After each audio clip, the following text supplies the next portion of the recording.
So maybe we should start with you, Mark. If you can share with us some of your perspectives, what you've seen. Wonderful. Thank you so much. It's a real honor to be here today, and it's interesting.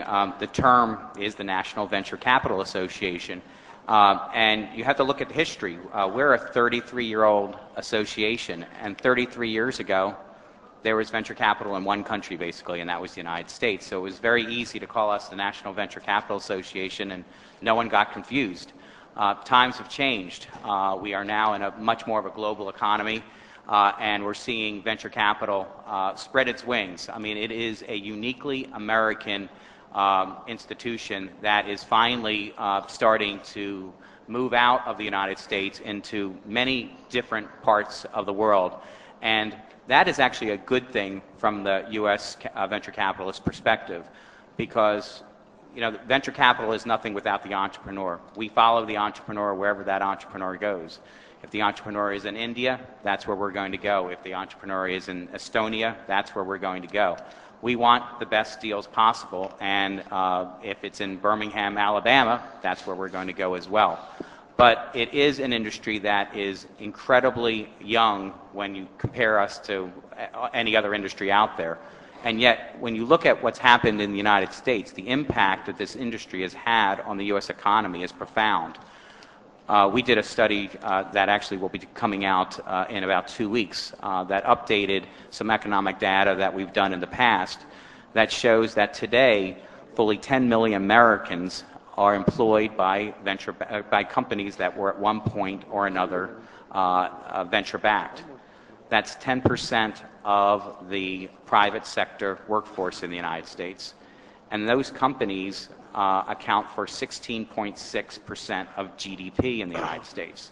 So these are the companies that really impact what is happening in the American economy and, frankly, in the international economy. And what's so amazing about that is that this is a very small industry. We have approximately 650 to 700 venture capital firms in the United States. There's only literally several thousand venture capitalists in the United States, and yet they're having this tremendous impact on the U.S. economy and the world economy. When you look at where venture capitalists in the United States are investing today, I think there's some interesting trends. There is no question venture capitalists are looking not only at companies in Silicon Valley, but they're looking at companies throughout the United States. And more so, they are looking at companies in other parts of the world. They are not jumping in and investing right away. I think that we have a very deliberative body going on right now in the venture capital community. They're testing the waters. There are some venture capitalists who are being very bullish and going into countries like Israel, China, and India specifically. But most venture capitalists are basically looking at those countries first and saying, what can I do with my existing portfolio companies? How can they work in India or in China or in Israel?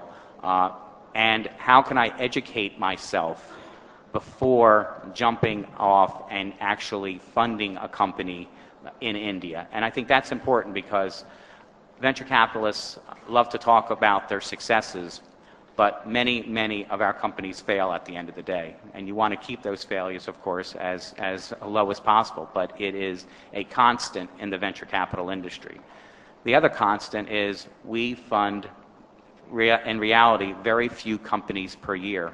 Your average venture capital firm can get in several thousand several thousand business plans and maybe fund 10 of those. So it is a rigorous process to get through this. When you look at the IT sector and where venture capitalists have been investing over the last year, the IT sector remains extremely strong. You see venture capitalists being more interested today than they have been in the past in the life science arena. But the IT sector has been the bedrock of venture capital. This is really where our bread and butter has been for many years, and it continues to be in the IT sector. That IT sector, though, has changed. It used to be very much a business-oriented area. You basically created your companies for the corporate side of things. Today, that's moving to the consumer side. And the consumer is not the U.S. consumer. The consumer is, by and large, the Indian and China market. And I think that's what is going to continue to move forward, a very positive impact of what's happening here on U.S. venture capitalists who are going to become more and more interested in what's happening in this arena.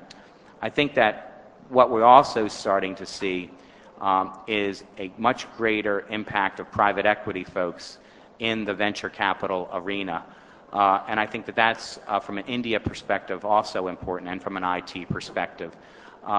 Traditionally, venture capitalists have exited their deals through an IPO or through a merger and acquisition.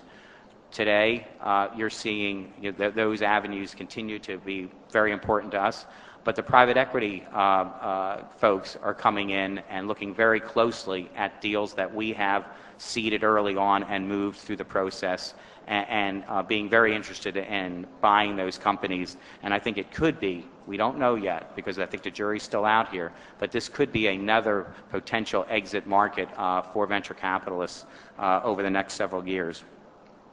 And then you look at basically why India from a U.S. perspective.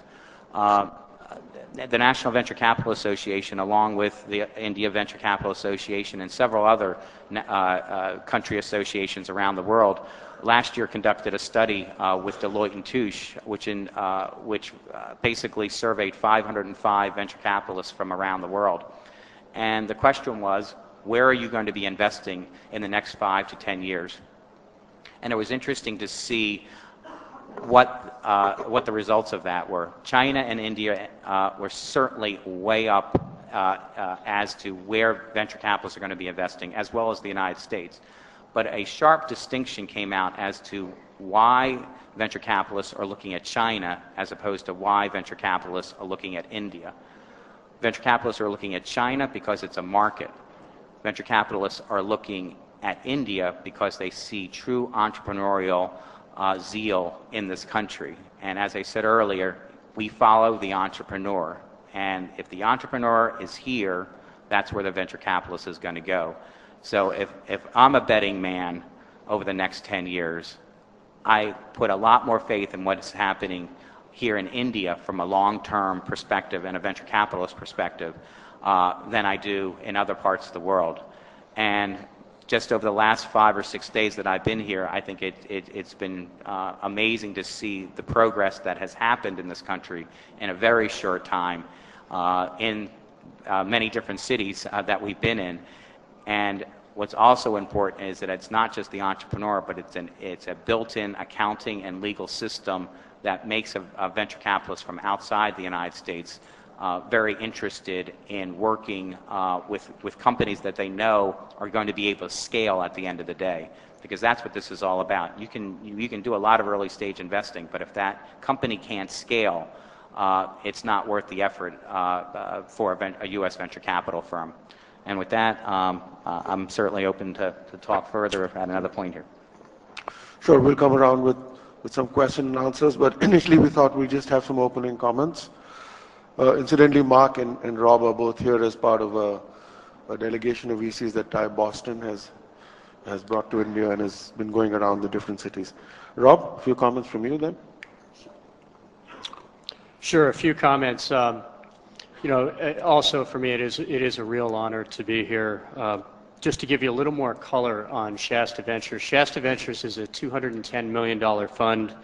We're based on Sand Hill Road. I think one of the important things to know about us is that one of my co-founders is Ravi Mohan, who wrote code in India for 5 years before he became a general partner at Battery Ventures.